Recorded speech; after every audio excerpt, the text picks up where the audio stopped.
Hey everybody, HomeSliceHenry here, and in today's video, I'm going to be showcasing a powerful climbing team in the Open Ultra League that I hit all positive sets with today that is built around Guzzlord lead.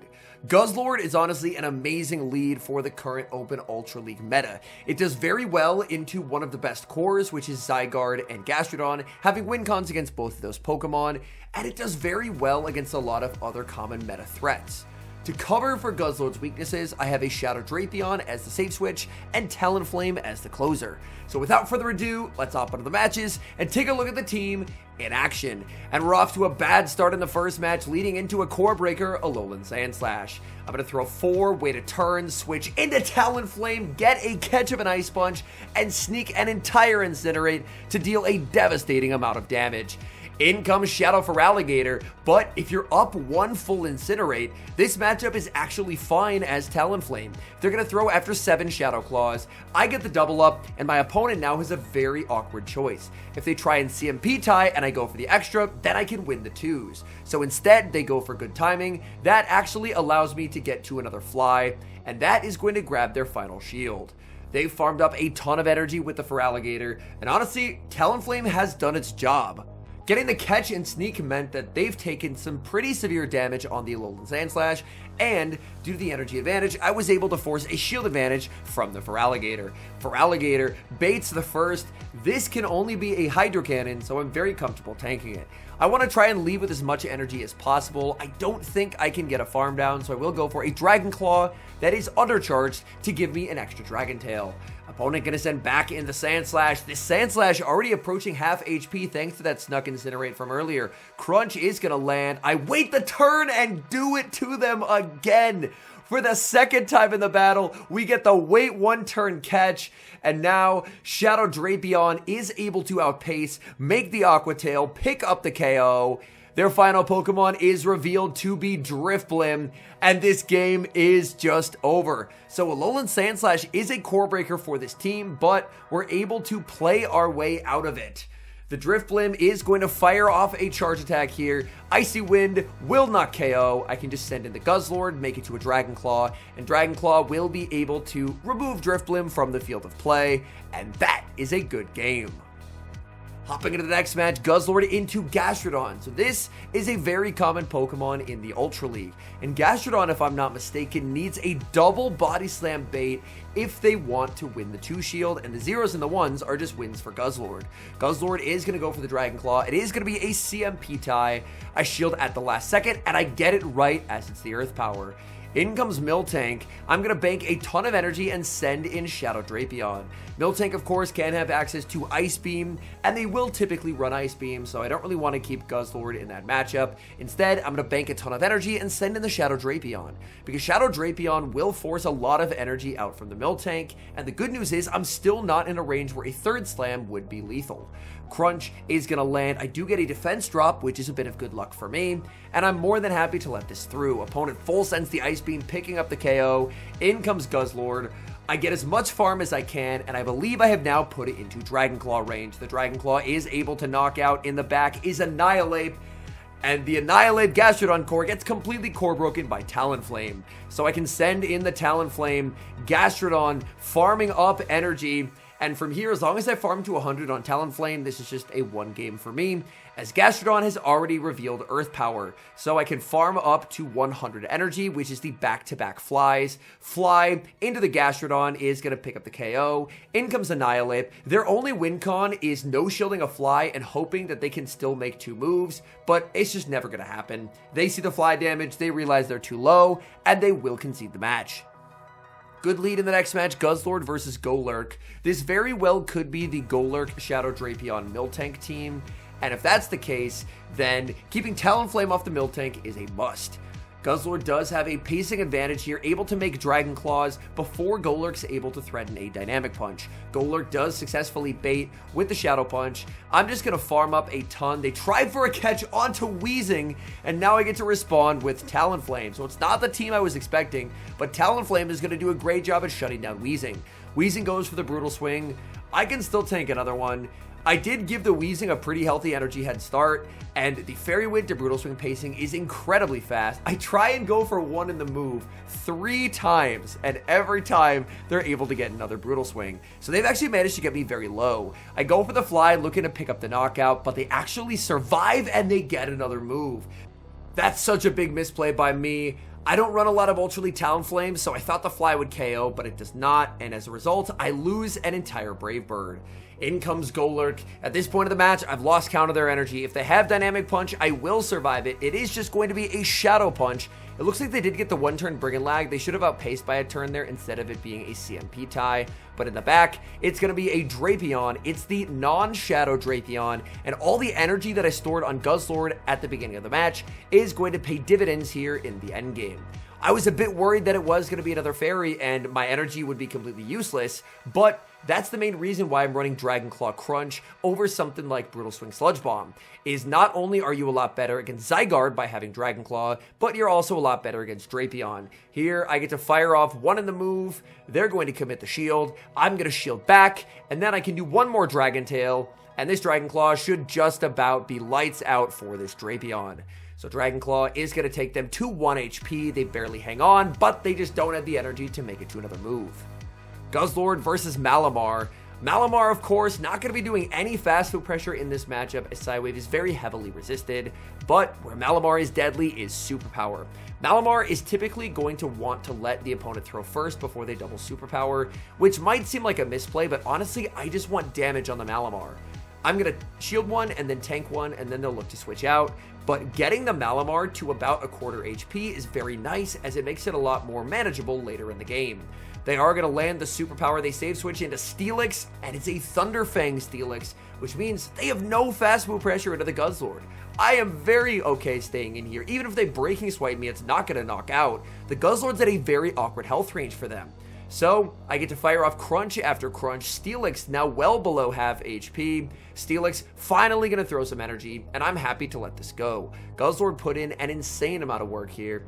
They are running Earthquake, so it's going to be Earthquake plus Psychic Fangs. I send in the Talonflame, more than happy to tank Psychic Fangs and just go for a farm down. Now that I know they have Earthquake, it's too risky to bring in the Drapion.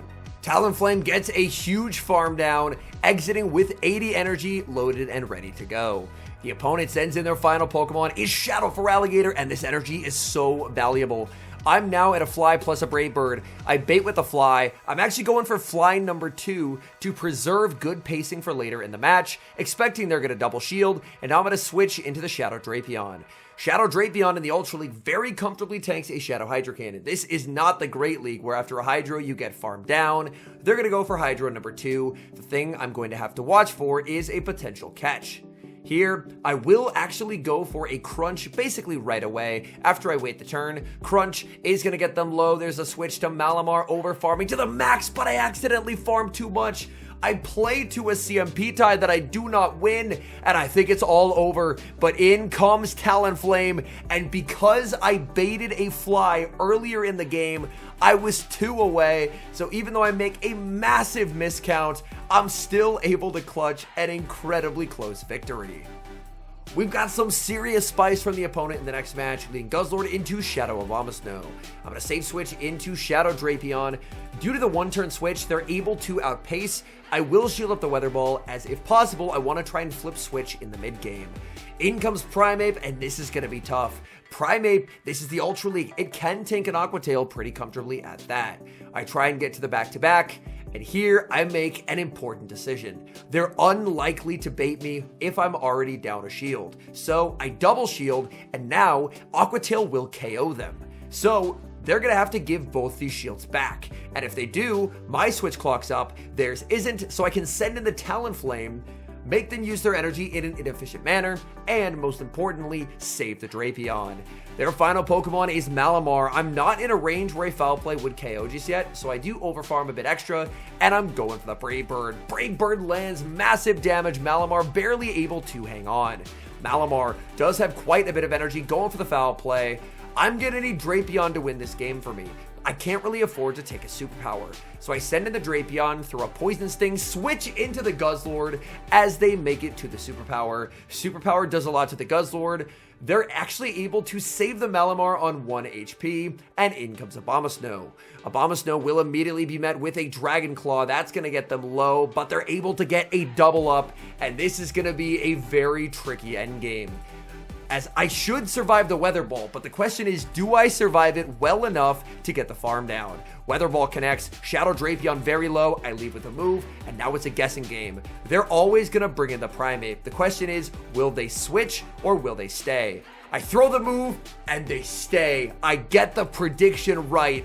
Primate gets KO'd, 1 Poison Sting KOs the Malamar. We had no business ever winning that game, but we're able to get it done. We're going up against a fellow content creator in the next match, going up against the Pokemango. Guzzlord versus Zygarde, and this is why we are running Dragon Claw, because Dragon Claw does offer you a way better Zygarde matchup. Zygarde is going to no shield. I am going to be committing the shield, as they will fire off a Crunch bait. That is unfortunate, and now I'm going to go for Dragon Claw number 2. This Dragon Claw will be able to pick up a knockout. Down goes Zygarde. What are they going to have in the back? They have a Shadow Drapion, and I do end up pivoting out. I think maybe I could have stayed in there and gone for a Claw before pivoting, and that may have been a better play, but I just decided I was going to switch out basically no matter what they sent in, unless it was something like a Gastrodon. So I am down energy and down a shield in this mirror match, but I still preserve the ability to use my Guzzlord later in the game. Their Drapion is at the back-to-back Aqua Tails here. They're going to throw the first and go for the second. This is 3 Dragon Tail range, which means I'll get a farm down if they decide to stay in. So I send in the Guzzlord, but they get the damage registration error. And that means that unfortunately they make the last second move. In the back is Feraligatr. It was going to be a tough game regardless, but with health available on the Guzzlord, I still thought that maybe I had a chance. We move to the next game, Guzzlord versus Licky. Licky, in my view, the worst of the normal types in the Open Ultra League. I think Miltank is just better. Licky, way less threatening in this matchup than Miltank is, because Miltank, of course, has super effective Ice Beam. Crunch does get a debuff, so a bit of good luck for me. Here, I make a pretty big misplay. I thought, considering their defense was debuffed, a Dragon Claw would KO, but they actually survive it on 1 HP. So I should have just gone for a second Crunch to guarantee the knockout and keep myself a lot healthier. The good news is I'm still able to win the zeros. In comes Tentacruel, and winning switch here is massive, because now I can put Drapion on the Tentacruel instead of Talonflame having to deal with it. So I will be firing off the Crunch. Crunch is going to connect. No Crunch debuffs this time around. It is only a 30% chance for that to happen. They will go for the Scald. Will we see the debuff? The answer is yes, we do see the debuff. I'm going to be firing off another Crunch, and I'm hoping that Talonflame will be able to put in work in the back. They've already had 2 very good checks to Talonflame, so I'm hoping Talonflame can sweep in the endgame. Their final Pokemon is revealed to be Zygarde, and unfortunately, this is just an unwinnable game for me. They had 3 checks to Talonflame, and that'll happen sometimes where one of your Pokemon just has no play. These are not really the losses that I'm too worried about. We just top left, and we move to the next. We get a very nice lead and a very nice counter swap in the next match, leading into Drifblim. They save switch Dragalge, not a Pokemon I see too often, but Guzzlord is going to be able to handle this quite nicely. Gotta be a good Dragalge because it barely survives with a couple HP remaining to make it to an Outrage, but I'm more than happy to win switch because this can guarantee that Drapion is going to be able to handle the Drifblim later on. In the back, they have their own Guzzlord, and from here, the win con is pretty secure for me. I can just put the Talonflame onto the Guzzlord, and here I actually get to another Dragon Claw, which I was quite surprised by, but I can just throw away the Talonflame on the Guzzlord, and then Shadow Drapion is going to be able to sweep. So, in comes the Talonflame. It doesn't matter what they throw, Talonflame can tank it all. Guzzlord is going to go for a Crunch. Crunch does not get the debuff. They're firing off another move, and again, I'm just letting this through. So, the Dragon Claw is going to land. Here's the switch into Shadow Drapion. Opponent going to send out the Drifblim. I farm up, and there, I do accidentally play to a CMP tie. The visuals were a little off there, so unfortunately, didn't quite have the good timing I was hoping for, but even with the debuff, I'm still in a very good position. I do actually get a Crunch debuff of my own, but Crunch debuffs are not going to be needed to win this game. I still have a shield remaining. I have a Brave Bird on the Talonflame. I actually get a second Crunch debuff as well. Just completely unnecessary at this point. Back in comes the Guzzlord. I could have got a move on Drapion, but we may as well end the game quickly with a Brave Bird from Talonflame. Hopping into the final match, we have a truly awful lead. Guzzlord into Clefable. I save switch to the Shadow Drapion. A lot of the times into Clefable lead teams, they're going to tank the Aqua Tail, throw a move to try and burn the shield, and then switch out. Here, I was massively surprised they didn't throw the energy. They're clearly very weak to Drapion. They're sending in a Galarian Moltres, and they actually don't even build up to a Brave Bird. So in my view, the opponent here has made two misplays off the start, because Shadow Drapion is a lot less scary if you peel away the shields from it. But the way my opponent is played, they tanked a move, they banked their energy, and now a Shadow Drapion is guaranteed to flip switch against their Moltres, barring an Ancient Power boost.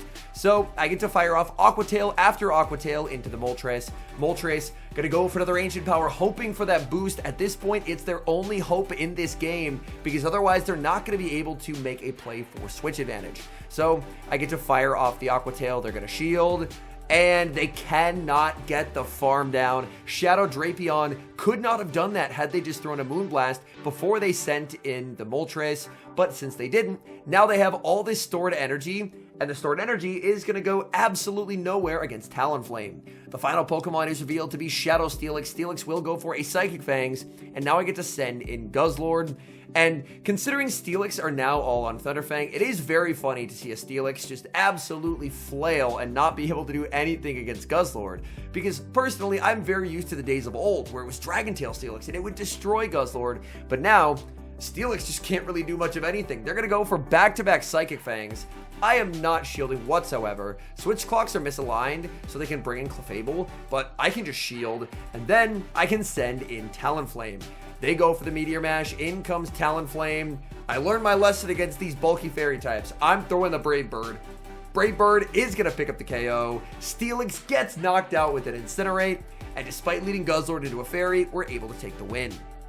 All in all, I think this is a terrific team to use for this week of the Open Ultra League. I know the Cup rotation isn't the best ever, with Color Cup and Ultra League being the option, so if you're delving into the Ultra League, this is a team that uses a lot of Pokemon that have been good in previous seasons. So if you've played Ultra League before, there's a decent chance you have these Pokemon built, and my goodness, this team together was an absolute powerhouse today. I think I went 10-5 across the sets that I ran with it, and these battles did climb me back onto the global leaderboard, so top 500 in the world. And I felt like at least two of the losses, if I played cleaner, I could have potentially been able to emerge victorious. So overall, honestly, I think this team is great, and I think Guzzlord is probably well positioned as the best lead you can run at the moment, as it just has so many neutral to favorable matchups across the board. Thank you guys so much for watching. If you enjoyed the video, consider supporting the channel by leaving a like on the video and subscribing to the channel if you haven't.